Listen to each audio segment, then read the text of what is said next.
की मिलन मुखे मारे तो मिठा तुंहिंजो मुर्गी मिलन मुखे मारे तो मिठा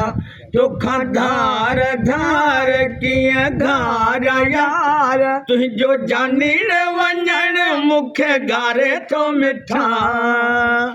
सुन पगली तुंहिंजो मुर्गी मिलन मुखे मारे तो मिठा तुंहिंजो मुर्गी मिलन गिची सनड़ी सनम तुझा हथड़ा नरम तोखे पारता है वो मुझे प्यार जी गज हिकड़ो करम जोड़ा हथ हर दम दरी बंद न कजे दीदार जी तिन यार पर ॾिसो दिलड़ी शरे तिन यार पर ॾिसो दिलड़ी शरे तोखे सुहिणल सिक माही सारे तो मिठा तुंहिंजो मुर्गी मिलन मुखे मारे तो मिठा तुंहिंजो मुर्गी मिलन तुंहिंजी लोड लाहे लख तुंहिंजी हिकिड़ी झलक मुखे विसर लठियो मुंहिंजे यार जी बिरी पाए न झुमक मत नज़र खलक तोखे सिद्ध न रहे सिंगार जी कॾवार ककर कॾवा सिंग जो वर कॾवार ककर कॾवा सिंग जो वर सोट विंदल खे वाटन तवारे तो मिठा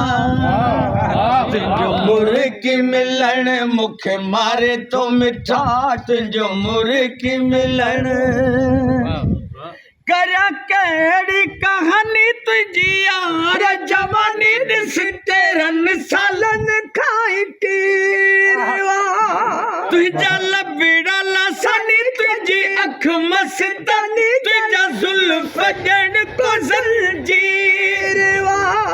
ये तुंहिंजा वस बवड़नि ॾिसो रखी बसड़नि तुंहिंजा वस बवड़नि ॾिसो रखी बसड़नि तुंहिंजो ख़ुशि थी खिलण दिल ठारे तो मिठा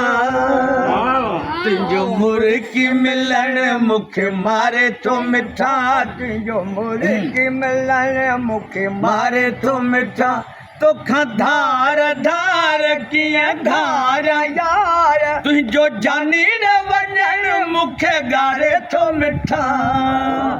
तुंहिंजो मुर्गी मिलन मुखे मारे तो मिठा तुंहिंजो मुर्गी मिलन नबी बख्श न कावा कंहिंजी बका ही प्यार पुराणी रीतवा ॾिसी लो कल का कज पैर पका पंहिंजी यार पकी थी पीतवा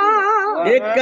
ॻाल्हि न कन जकी चवे दुश्मन कज ॻाल्हि न कन जकी चवे दुश्मन छो हू पाण खरियो आहे तोखे खारे तो मिठा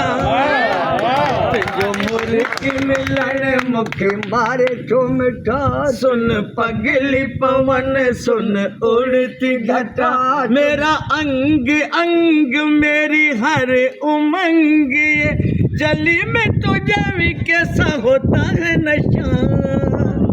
सुन पगली पवन सुन उड़ती घटा